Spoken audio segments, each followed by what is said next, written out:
I'm gonna take a selfie. And then I'm gonna send it to your mom.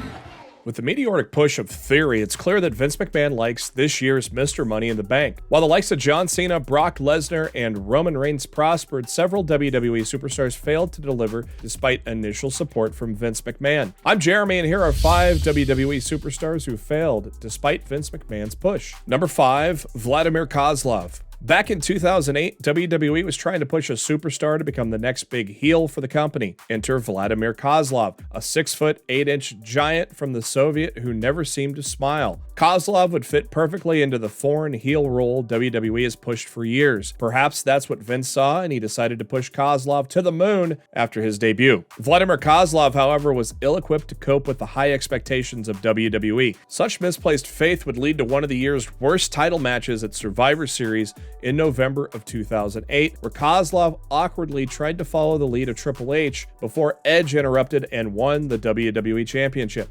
WWE tried repeatedly to get him over, even having him defeat The Undertaker cleanly on an episode of SmackDown. That exercise proved fruitless because people just didn't buy into the guy. He eventually ended up being another dancing giant, winning the tag team championships with Santino Marella towards the end of his WWE tenure. Number 4, Drew McIntyre. Drew McIntyre looks like he's custom built to be a champion. Maybe this is what the former WWE Chairman Vince McMahon saw back in the day when he openly branded Drew as the chosen one. Sky was the limit for Drew in his first run, but he somehow ended up getting buried into the ground. While he did win the WWE Intercontinental title and tag titles during his first reign, was also put in big matches initially, Drew McIntyre's failed first run in WWE had multiple factors that led to its demise. It was a combination of lack of fan reaction, bad booking, and not an ideal personal circumstance. Whether it was his romantic angle with Kelly or losing to most wrestlers or the 3MB faction, McIntyre somehow ended up being the one Vince chose to forget. All these make his comeback story to WWE and eventual WWE Championship win much more special, doesn't it? Number 3, Bobby Lashley.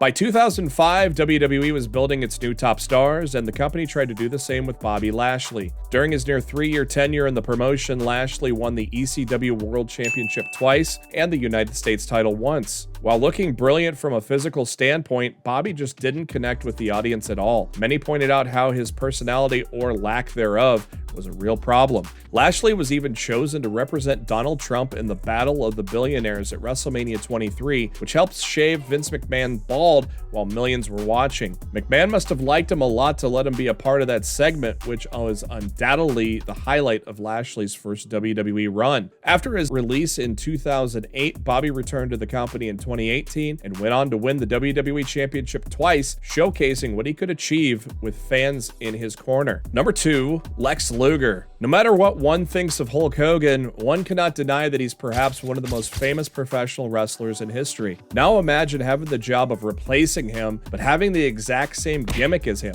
Seems like a recipe for failure, right? Well, Lex Luger was booked to do exactly that. Following a short run as a heel, he was magically transformed into WWE's next big babyface project. At SummerSlam in 1993, Luger failed to win the WWF title from Yokozuna, and that's where the downfall began. While Lex was still in the main event picture, he was never given a run with the top belt in WWE. According to some, Luger's attitude when riding the Lex Express left little to be desired, and the brass soon realized that he wouldn't be up to the task of being the face of the company. Luger left for WCW in 1995 and actually feuded with Hulk Hogan while in WCW. Number 1, The Ultimate Warrior. Speaking of wrestlers trying to be the next Hulk Hogan, The Ultimate Warrior was pushed for that job. It was Vince's mindset at the time that Hulkamania was a thing of the past, and McMahon was interested in promoting The Ultimate Warrior as Hulk's successor. Heading into the 90s, WWE crowned Warrior as its top champion and decided to put the Rocket behind him. Alas, it was never destined to last. Warrior and McMahon clashed several times regarding money over the next few years. Meanwhile, Hogan came back for the save after he was called upon to return to the promotion. By 1992, Warrior was out of the picture for good. All in all, his time in the sun was remarkably brief, and he hadn't been able to properly supplant Hogan as WWF's top star.